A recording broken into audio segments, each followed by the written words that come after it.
I pulled into the driveway just after 6:30 that evening, the sky already dimming into the deep blue of early autumn. The air felt heavy, the kind of air that warns you something is about to shift, though you cannot yet name what it is. I grabbed my bag from the back seat, stretched my shoulders, and walked toward the front door with the familiar mix of exhaustion and quiet relief that always came after a long week away for business. Usually, I could hear footsteps, or laughter, or some sign of life from inside, before I even turned the handle. But that evening, there was nothing. Silence pressed against the door before I opened it, a silence so unusual that it made me pause. I stepped inside. The hallway lights were off. The house felt different, like someone had taken the warmth and shaken it loose. I called out for Lily, expecting her to come running the same way she always did when she heard me return. Instead, my voice faded into still air. I found her in the kitchen sitting at the table. Homework was spread out in front of her, but she was not doing any of it. Her hands rested flat on the paper, her shoulders hunched forward. She stared at the lined sheet, as though she could not quite remember what she was supposed to do with it. My heart tightened at the sight. "Hey, sweetheart," I said gently. I set my bag down and walked over to her. She lifted her head slowly. Her eyes looked darker than usual, framed by faint shadows. She gave me a small smile that did not reach her eyes. "Hi, Dad." Something inside me went on alert. Lily was 10 years old, a child who usually talked non-stop the moment I walked through the door. She always had a story, a question, something she desperately needed to show me. But now she looked like she had run a marathon through a storm. "How was school, kiddo?" "Fine." One word, thin as paper. It was the same response I had been getting for almost 2 weeks. At first, I assumed she was tired from the new school schedule. Kids had their phases. But this was different. Her skin had turned pale, her energy drained, her spark dimmed. She had been falling asleep on the couch in the afternoons, sometimes for hours, and waking up confused. When I asked Claire about it, she waved it away. "She is growing. Children get exhausted, Daniel. You worry too much." I wanted to believe her. I tried to believe her. But watching Lily now, my doubt became a weight in my chest. "Are you hungry?" I asked, opening the fridge, even though I already sensed the answer. "No," another small voice. I closed the fridge and walked back to the table. I pulled out the chair beside her and sat down. The fading light from the window cast long shadows across the room. "Lily, talk to me. What is going on?" For a moment, she did not speak. Her fingers twisted together. Her lips trembled. Then her eyes filled with tears so quickly that it startled me. "Dad," she whispered, "can I stop taking the pills Mom gives me?" Everything inside me froze. The room, the light, the air. All of it paused around her trembling voice. "What pills?" She wiped her cheek with the back of her hand. "The vitamins. The ones Mom says help me stay focused. But they make me feel weird. Every time I take one, I get so sleepy. Like I cannot keep my eyes open. I sleep for hours, and when I wake up, my head feels fuzzy like cotton. Cold crept through my body. My mind tried to gather the details, arrange them, confront them, but the pieces refused to align. Claire had never mentioned vitamins. She had not said anything about giving Lily supplements. And Lily, my bright little girl, was telling me that whatever these pills were, they made her feel wrong in a way she could barely describe. "When did this start?" I asked quietly. Lily counted on her fingers, her brow furrowing as she tried to piece it together. "Maybe 2 weeks ago. The first time was on a Saturday when you were gone. Mom said it would help me concentrate, but I just fell asleep. I slept until dinner. Dad, I hated it." "How many times?" 4 or 5. "Not all the time. Only when Mom is home and you are not." My pulse thundered in my ears. I forced myself to breathe evenly so she would not see how shaken I was. "Do you know where the bottle is?" She nodded and slipped off her chair. I waited, my hands clenched so tightly that my knuckles hurt. Lily returned with a small white plastic bottle, held delicately between her fingers. She offered it to me as though she expected it to burn. I looked at it. No label, no brand, no instructions. Nothing but a thin strip of masking tape with one word written in Claire's handwriting. Vitamins. I opened the bottle and looked at the round white tablets inside. They were smooth, unmarked, completely anonymous. My throat tightened. Lily's voice quivered. Am I in trouble? No.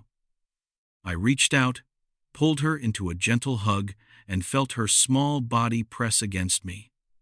You did the right thing telling me. You did exactly the right thing.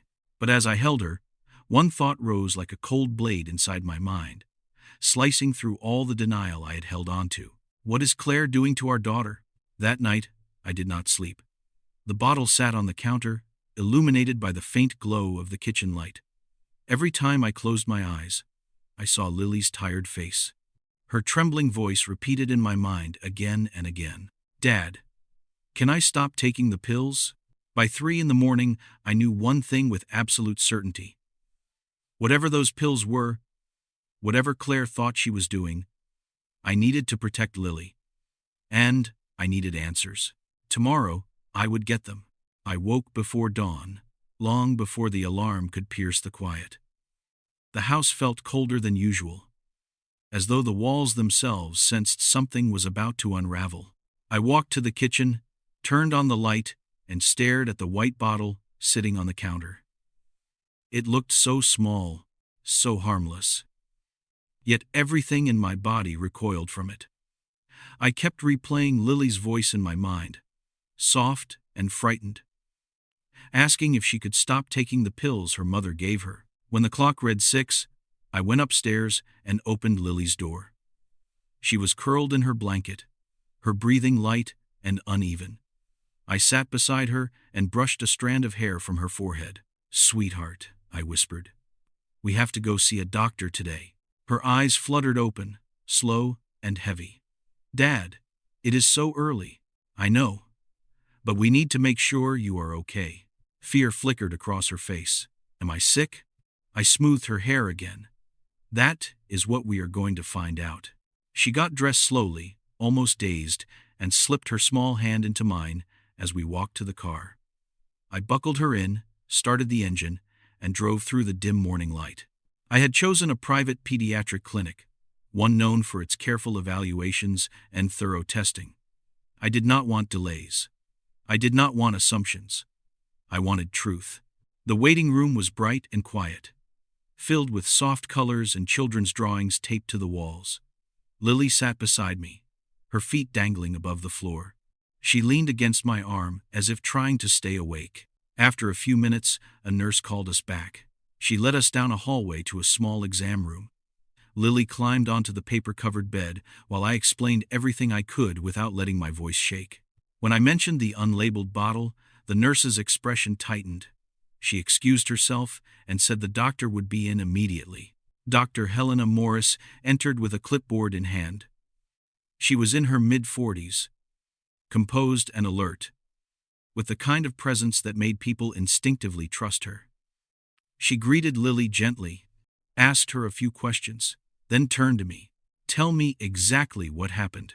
I repeated Lily's symptoms: the fatigue, the confusion, the hours of sleep, the strange behavior over the last 2 weeks.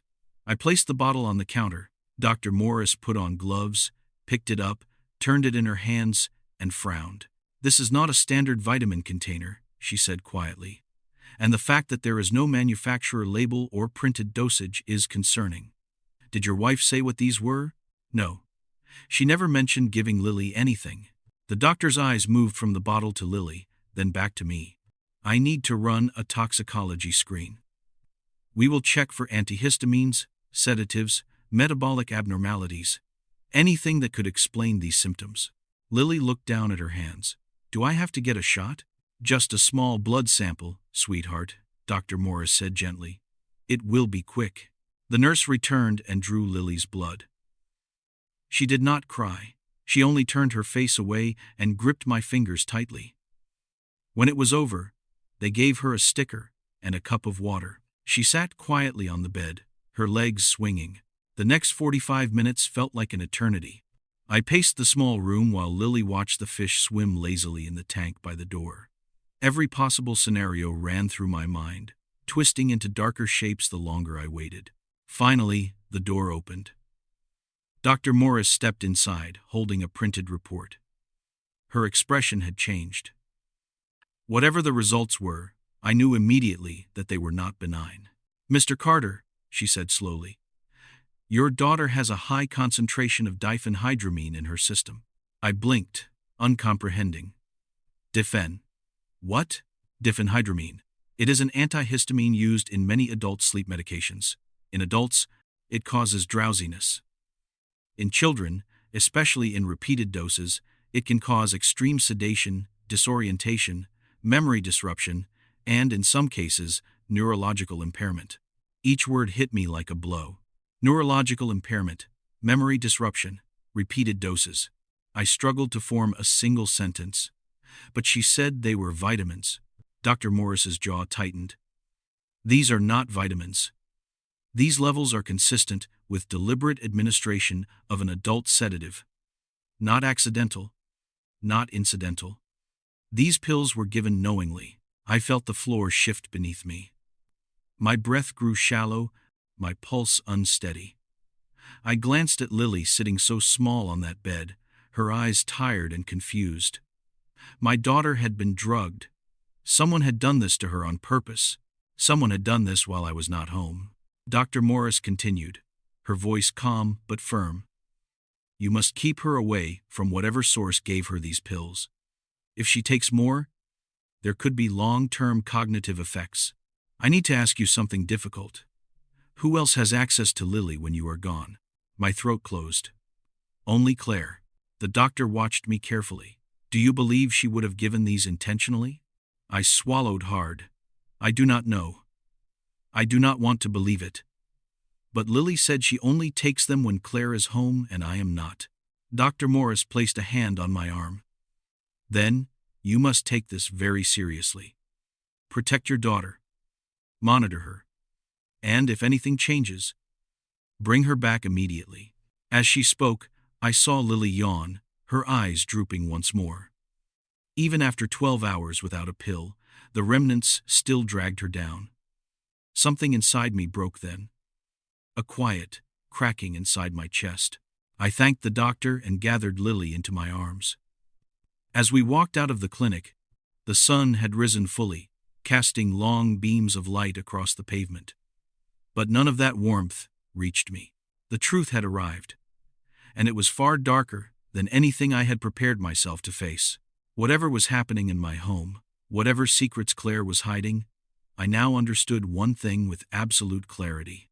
I could no longer trust the woman I once believed I knew, and I needed to find out why she had poisoned our daughter. I drove home from the clinic, feeling as if my entire body had turned hollow. Lily fell asleep in the back seat before we even reached the first stoplight. Her head slumped to one side, mouth slightly open, cheeks pale in the soft morning light. Every time I looked at her through the rearview mirror, anger and fear tangled inside me until I had to grip the steering wheel with both hands just to steady myself. Claire had never been perfect.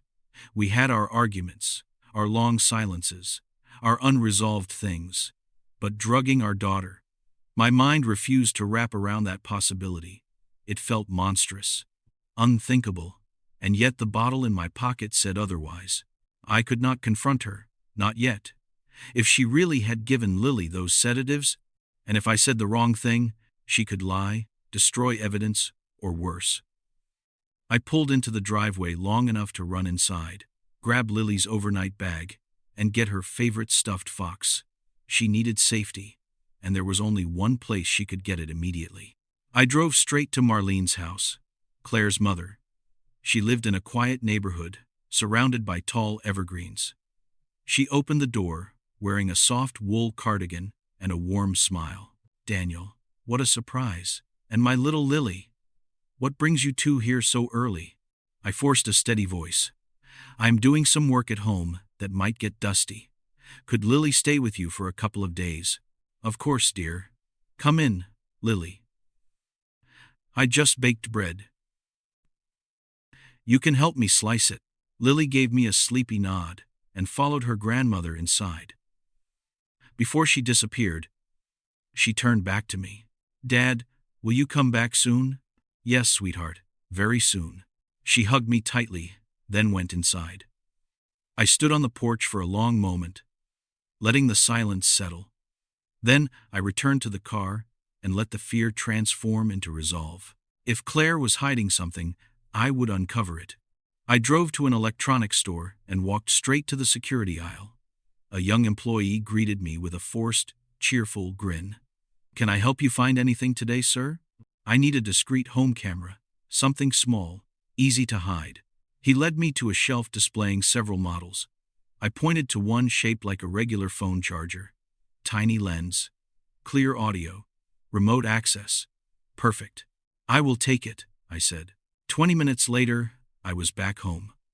I locked the door behind me and stared at the living room where Lily had spent hours half asleep. Claire was out for the morning, supposedly at a meeting. The empty house felt like a stranger waiting to confess something. I plugged the camera into an outlet near the bookshelf. It blended seamlessly with the decor. I opened the app on my phone and adjusted the angle until the entire living room was in frame. The sofa, the hallway, the coffee table, the doorway leading to the kitchen. Everything Claire would cross if she were home alone. Then I left. I drove several blocks away, parked behind a cafe, and kept my phone in my hand, watching the live feed. At 10:30, Claire walked into the frame. My stomach twisted. She wore fitted jeans and a blouse she normally only chose for social events. Her hair was styled. She had makeup on. Not the look of someone working from home. She put her purse on the sofa, walked to the kitchen, and returned with a glass of sparkling water. She sat down, crossed her legs, opened her laptop, and worked casually as if nothing in the world was wrong. No guilt, no hesitation, no sign of a woman who had drugged her own child. My jaw tightened. At 11:45, the doorbell rang. Claire stood, smoothed her hair, checked her reflection in the hall mirror, and opened the door. A man stepped inside, tall, early 30s, well-dressed, a face I recognized. Aiden. Claire had introduced him once as a new colleague. Friendly, charming. They had laughed too easily that night, but I brushed it off. I had wanted to believe the best. Now, I watched the truth unfold in front of me. Claire greeted him with a warmth I had not seen directed at me in months. They sat on the sofa. She poured wine. Wine. In the middle of the day, Aiden leaned closer, whispering something that made her laugh. His hand brushed her knee. She did not move away. My entire body went numb. Then came the moment I could not forget, even if I lived 100 years. Aiden leaned in. Claire met him halfway. Their lips touched in a slow, deliberate kiss. Her hand slipped to his shoulder. His arm wrapped around her waist.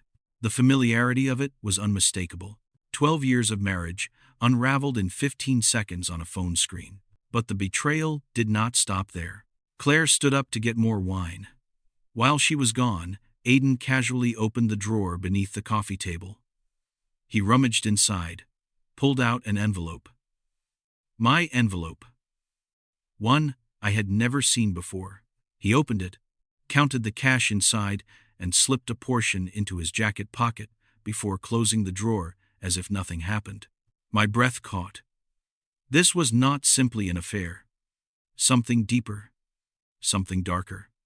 Money. Secrets. Lies layered over lies. Claire returned and handed him a glass. They toasted, they laughed.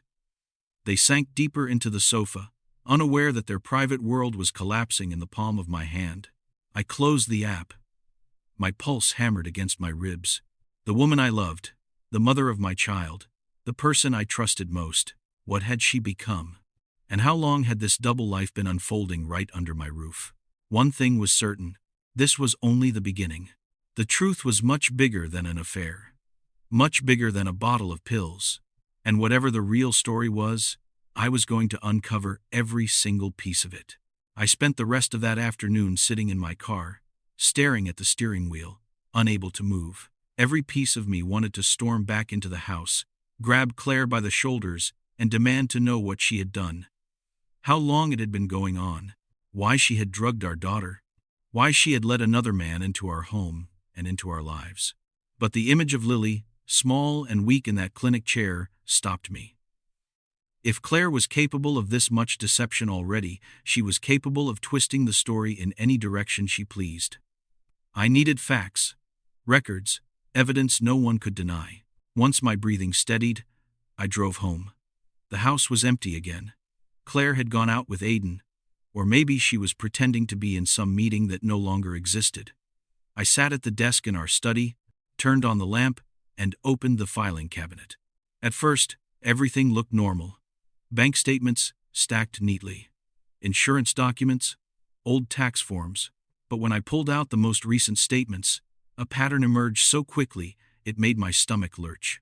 Withdrawals of several $100s every week, sometimes twice a week, sometimes more. Always from our joint account. The dates lined up perfectly with the afternoons she claimed she was working late or attending last-minute meetings. Hundreds became thousands, then tens of thousands. I flipped through the pages faster and faster. There were payments to a rental service I did not recognize, but the rentals were not under her name. They were booked under a woman called Mia Carter. Carter was my last name. Claire had taken it when we married. But Mia. That name meant nothing to me, and yet the trail of transactions attached to it stretched back months. I sat still for a long moment, letting that sink in. Claire had created an alias. I pulled up our online banking on my laptop. My hands trembled as I scrolled through more transactions. There it was. A private mailbox subscription under the alias, paid quarterly. I copied the address into my notes. Then another discovery hit me like a blow to the chest. The pharmacy receipts, online purchases for adult sleep aids, ordered regularly, shipped discreetly. The same medication Dr. Morris had found in Lily's bloodstream. Not a single one addressed to our home, all delivered to that private mailbox. I leaned back in my chair and stared at the ceiling, unable to breathe for a moment. Claire was not slipping up. She was not overwhelmed. She was not confused. She was planning. The thought felt toxic, settling like acid in my mind. I reached for an old external hard drive where our previous security system had stored recordings. We had replaced the system nearly a year ago, after Claire complained the old cameras were lagging. I had not thought about it since. I connected the hard drive to my laptop, opened the archive, and began scanning through the footage. The first thing I noticed was that Claire had disabled the home cameras repeatedly. Always on the weekends when I traveled. Always for several hours at a time. I skipped through the timeline, watching the same pattern appear over and over again. Screen goes black. Hours pass. Screen comes back. A deliberate blackout. I pressed my palm against my forehead, feeling nausea rise. For months, she had been carving out pockets of time where she could do anything without being recorded. Bring someone into the house. Remove documents. Hide cash. Prepare an escape. Drug Lily. The possibilities became a tangle I could not separate. I needed a break. Fresh air. So I stepped outside and walked slowly down the street until the cool breeze calmed my thoughts. It was then, under the sharp quiet of the late afternoon, that a new thought surfaced. Who exactly was Aiden? I had met him once at a work event. Claire had introduced him with a kind of excitement in her voice I had dismissed at the time. Young, sharp, ambitious. That was all I remembered. I pulled out my phone and searched his name. At first, I found standard business profiles, but deeper searches revealed more. Old court records. A history of fraud involving manipulation of elderly clients, using their identities, accessing their finances, a few felony charges from nearly a decade ago that had mysteriously disappeared. Aiden was not just some coworker. He was someone who knew how to exploit people and hide it well. A creeping horror traveled through me. Suddenly, all the missing money, the alias, the sedatives, the camera blackouts began to look less like a personal crisis and more like the structure of a larger scheme. Aiden was not just having an affair with Claire. He was involved in something else, Something calculated, something designed. A far darker possibility surfaced then, unwelcome and yet unavoidable. Had Claire planned to leave, take the money, take Lily, and disappear into another life under a new identity? Was I being slowly erased from my own family without realizing it? I felt my hands go cold. Everything was unraveling faster than I could catch it. But one thing was becoming clear. This was no longer a domestic betrayal. It was a constructed deception, a layered, intentional operation. And Claire was not simply a participant. She might have been at the center of it. I went back into the house and stood in the middle of the living room. The camera sat silently in the outlet, recording the quiet. I whispered into the empty air. "What have you done, Claire?" No matter how horrifying the truth was, I knew one thing with absolute clarity. I would uncover every piece of it, and nothing would stop me from protecting Lily. The next morning arrived with a sharpness that felt unnatural, as if the world itself was holding its breath. I had spent most of the night sitting at the dining table, surrounded by bank statements, printed screenshots, and the toxicology report. The glow of the small lamp cast long shadows across the papers, transforming the evidence of betrayal into something that looked almost alive. I had everything I needed. The only thing missing was the moment Claire would face it all. I waited until Lily was safely at school and Marlene was home. She had called earlier to ask if Lily was all right, sensing something in my voice. I told her that I would explain everything soon and asked if she could be ready when I came by. At 12:45, I drove to her house. She opened the door before I knocked, her expression clouded with concern. "Daniel, please tell me what is going on. You look ill. Is Lily sick?" Her worry stung me more than I expected. Marlene loved Lily deeply and had always tried to be a positive presence in her life. She deserved the truth, painful as it was. "I will explain," I promised. "But I need you to come with me. Right now." She hesitated only for a moment before grabbing her coat.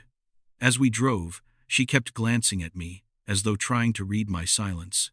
Her hands trembled slightly on her lap. "Daniel," she said softly, "is this about Claire?" I did not answer. Not yet. I could not force myself to relive everything through words alone. She would see soon enough. When we turned onto my street, I felt my heartbeat pound in my ears. My hands gripped the steering wheel until my knuckles whitened. "Daniel," Marlene whispered again, "I am frightened." "What are you about to show me?" I parked in the driveway and killed the engine. My voice came out quiet but firm. "I need you to stay calm. What you see inside, it may hurt. But you need to see it yourself." Her eyes widened, confusion mixing with dread. "Lily is safe, right?" "Yes, she is safe. I made sure of it." I led her up the walkway. Each step felt like it carried the weight of an entire broken life. At the door, I paused, listening. I heard voices inside, soft, muffled. Not enough to make out the words, but enough to tell me exactly who was there. I unlocked the door, pushed it open, and stepped aside so Marlene could see clearly into the living room. There, on the sofa where Lily had once curled up with picture books, Claire sat pressed against Aiden. Her legs folded under her, his hand resting on her thigh, her fingers brushing through his hair. A wine bottle stood half empty on the table, beside two glasses.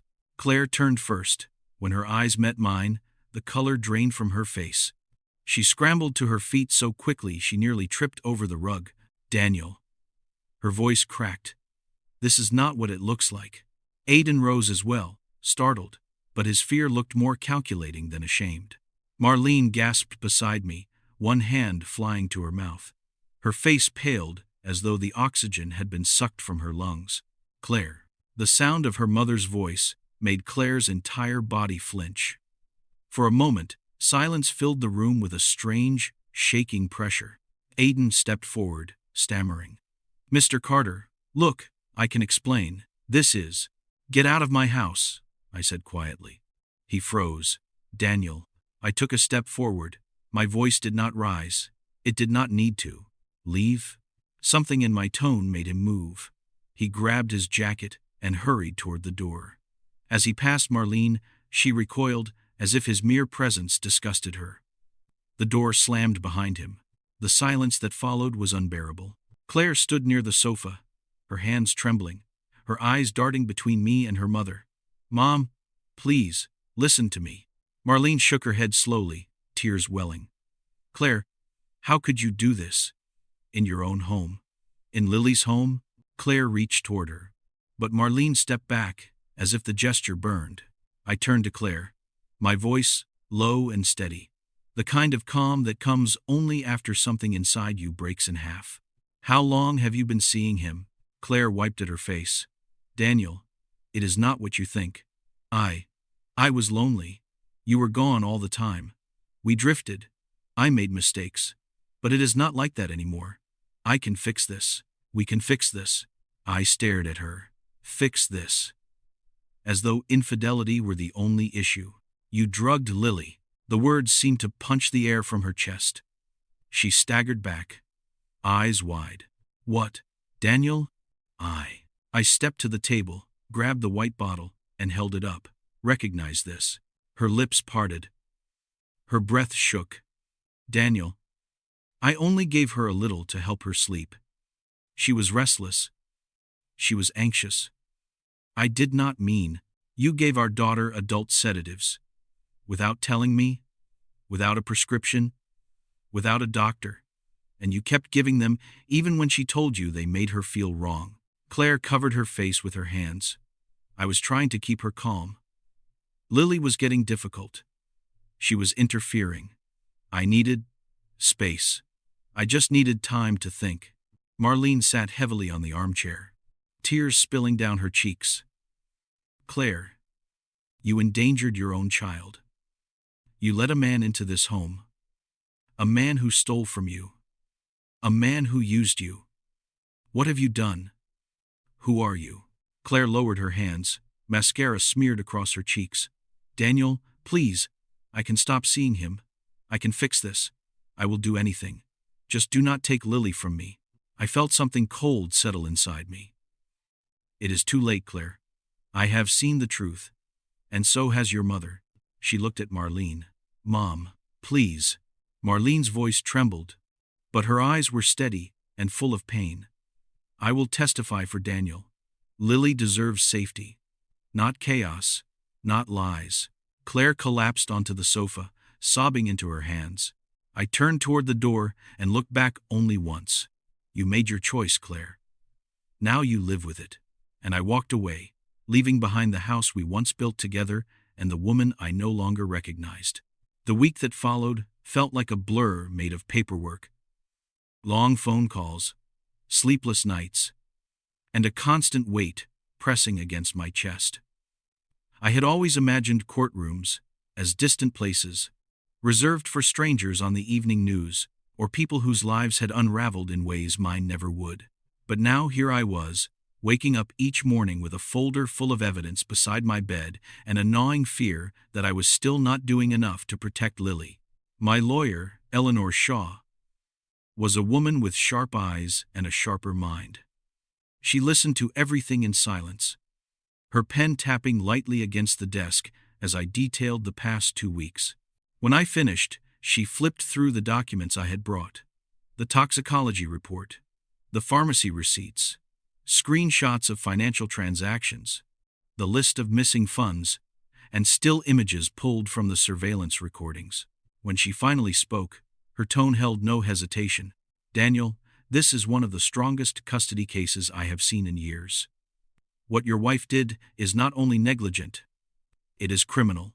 Drugging a child, financial concealment, repeated deception, potential collusion with a known felon.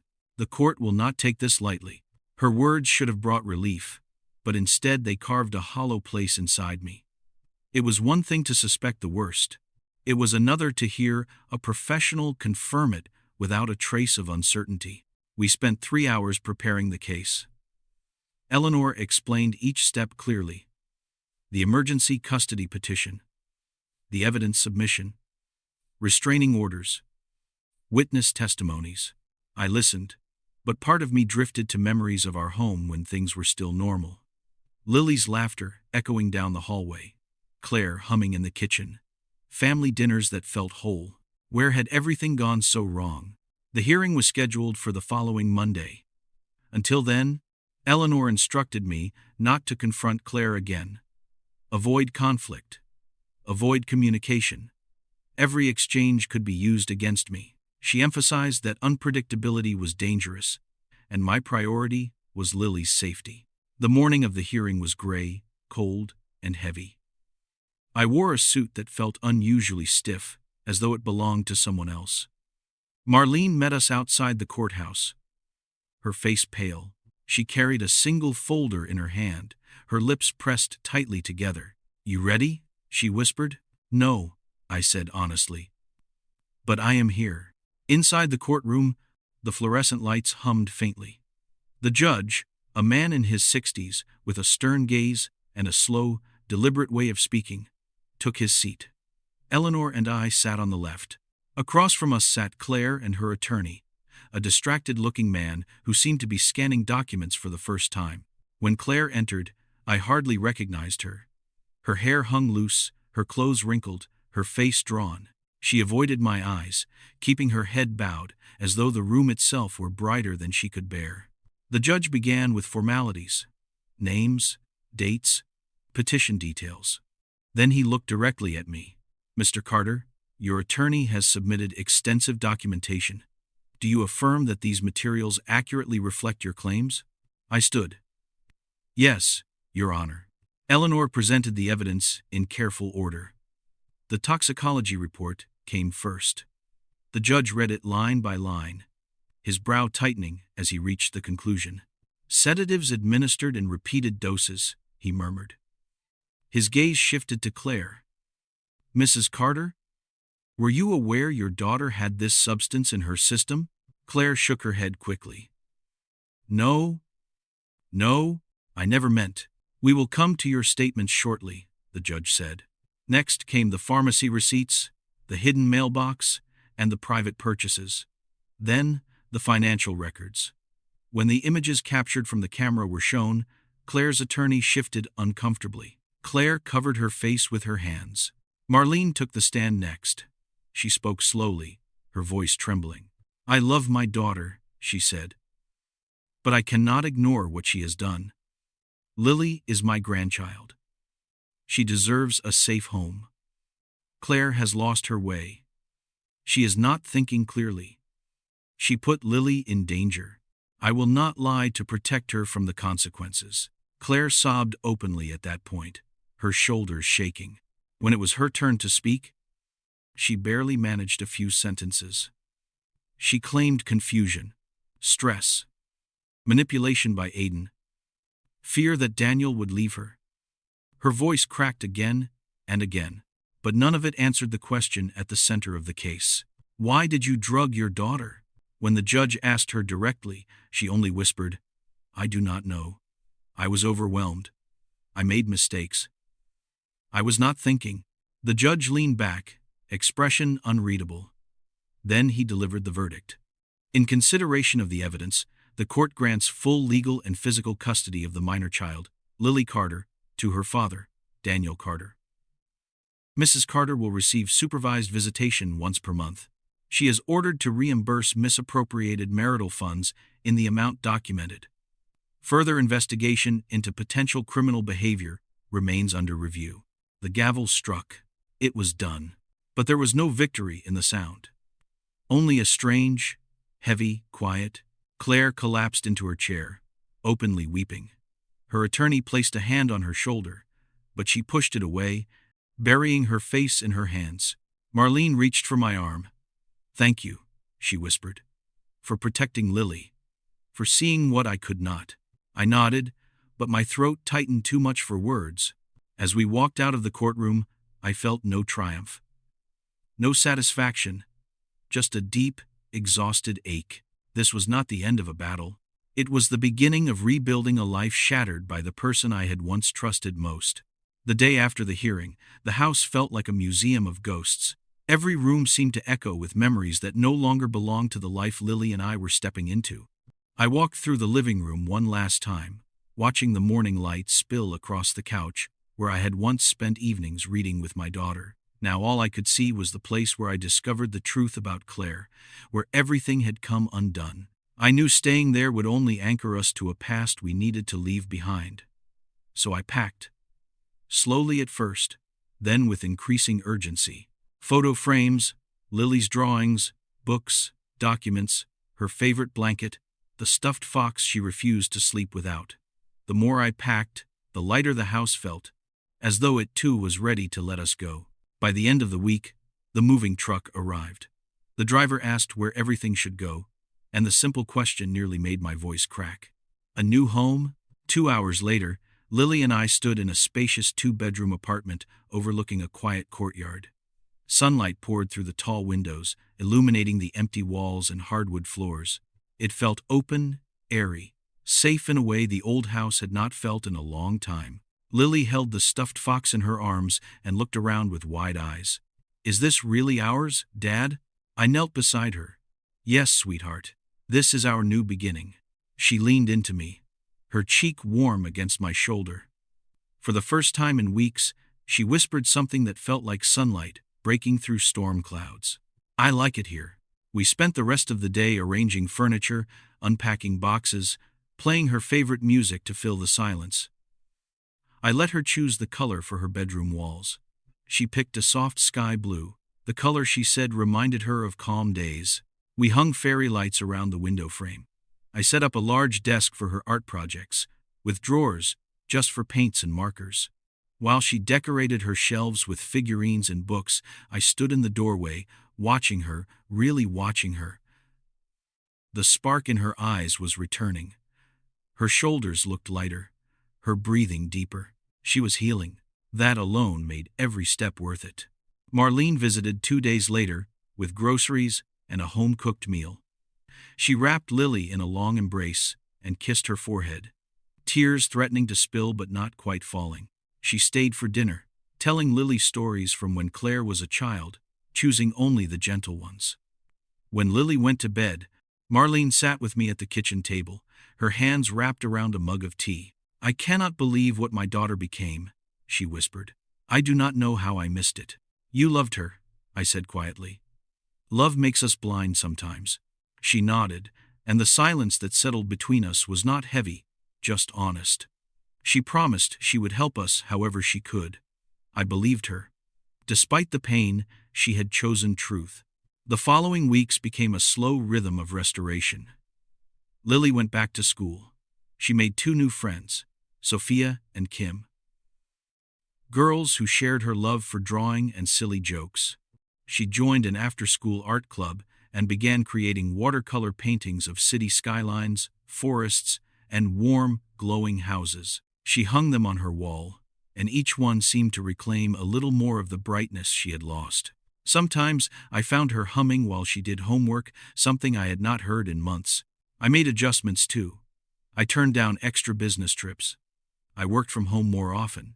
My days no longer revolved around meetings and deadlines, but around making breakfast with Lily, helping her with schoolwork, taking evening walks around the courtyard, and learning to simply be present. As for Claire, she attended her supervised visits quietly. Each time, Lily sat across from her with polite but distant eyes. There was no anger, only a cautious sadness. Sometimes Claire tried to reach out, but Lily instinctively leaned back. I did not push her. Healing could not be forced. One afternoon, after a visit, Lily got into the car and buckled her seatbelt without speaking. I waited. When she finally looked up, her voice was soft. "Dad, I do not think I feel safe with her anymore." "Is that wrong?" "No, sweetheart. Feelings cannot be wrong. They are just feelings. And you are allowed to protect your heart." She nodded slowly, as though absorbing the truth of that. Spring arrived quietly, with budding branches and longer days. One evening, we walked along a small path near the apartment complex. Children played on the grass, chasing bubbles that floated in the wind. Lily tucked her hand into mine. "Dad," she said, "do you ever feel like everything got broken? But maybe we can make something better than before?" Her words made me stop walking. I looked at her, really looked at her. "Yes, Lily," I think we can. Better things grow when you stop watering the poison. She smiled then. A real smile. The kind I thought I might never see again. As the sun dipped behind the buildings, casting a warm glow across her face, I realized something with absolute clarity. We were not rebuilding the old life. We were creating a new one. One where Lily could breathe freely. One where I did not live in fear. One where the shadows of old betrayals could no longer reach us. And as we walked home hand in hand, listening to the soft laughter of children in the courtyard, I felt, for the first time in a long while, that life was gently opening a door for us again. A door toward safety, toward peace, toward home. 6 months passed before I finally allowed myself to sit still long enough to reflect on everything that had happened. Not the frantic days of court filings, or the tense exchanges during supervised visits, or the long hours spent rebuilding a home from the scattered pieces of what we once were. I mean truly reflect, quietly, honestly, without fear that looking back would pull me under again. It happened on an evening much like the one that started it all. The sky was turning soft shades of lavender, the kind that made the world feel a little gentler. Lily was in her room working on a new watercolor painting, humming a tune she had made up herself. The apartment smelled faintly of pasta and garlic from dinner. The windows were cracked open, letting in the cool air and the distant sound of children playing below. I sat on the couch and closed my eyes. For the first time in months, the silence felt peaceful. It was no longer the suffocating silence of a house hiding secrets, the kind that swallows your voice before you even open your mouth. It was the silence of a safe place. A place where my daughter could sleep without fear or confusion. A place where I did not have to question every sound or movement or late-night phone call. I breathed in deeply and let myself remember everything with a clarity I had avoided for so long. The night Lily told me about the pills, the clinic waiting room, the camera feed showing Claire and Aiden, the confrontation that split our lives apart, the courtroom where the truth finally stood unmasked. For a long time, I had wondered if I could have prevented any of it. If I had been more attentive, more present, more aware. It was impossible not to question myself. Parents know guilt like a second skin. But, as the days went on, I slowly began to understand something essential. Recognizing danger is not a sign of failure. Acting on it is a sign of courage. The truth is, none of us sees the cracks in our lives until the light hits them just right. None of us expects the person we love most to become someone we barely recognize. None of us imagines we will one day have to rescue our child from the person who should have protected them. But life does not warn you before it shifts. It does not give you time to prepare your heart. I learned that instincts matter. The uneasy feeling that creeps up your spine, the sense that something is wrong even when you cannot name it. Those warnings are not accidents. They are signposts. They exist for a reason. Looking back now, I see all the small signs I had tried to explain away. Lily's fatigue, Claire's strange behavior, the financial gaps I brushed off as forgetfulness. I told myself families go through rough patches, that marriage ebbs and flows, that Claire was just stressed or overwhelmed. Love can make us blind in ways we never expect. It can convince us to doubt ourselves, long before we doubt the person hurting us. But when the truth finally surfaced, when Lily said those trembling words, "Dad, can I stop taking the pills?" something inside me snapped awake. Instinct overpowered denial. Fear transformed into action. I became the father Lily needed me to be. And that is the lesson I hold on to most fiercely. Protecting your child means listening even when the truth terrifies you. It means acting even when you do not have all the answers. It means choosing their safety over your comfort. Every single time. There were nights in the early months when I lay awake wondering what would have happened if Lily had not spoken up that day. If I had come home a week later, if I had chosen not to investigate, if the bottle had stayed hidden, if Claire and Aiden had gone through with whatever plan they had begun to weave. Those thoughts chilled me more than anything else. But Lily is safe. She laughs again. She paints. She plays. She lives freely. I look at her now and I see strength blooming in a place where pain once lived. She is learning that love does not disappear just because one parent failed her. She is learning that trust can be rebuilt. She is learning that the world can still be kind. Sometimes she climbs onto the couch beside me, lays her head on my arm, and asks, "Dad, do you think we are okay now?" And every time, I tell her the truth. We are more than okay. We survived something dark. Now, we are stepping into something better. The past will always be a part of our story, but it no longer controls us. It no longer decides our future. It no longer whispers fear into the quiet moments of our home. We are moving forward, together. And as I watch Lily paint her world in colors brighter than before, I understand something I could not have understood at the beginning of this journey. The greatest act of love a parent can give is not perfection. It is protection. It is choosing to see what is painful. It is choosing to act when everything inside you wants to look away. It is choosing truth over comfort, instinct over fear, and your child over everything else. That is the lesson I will carry for the rest of my life.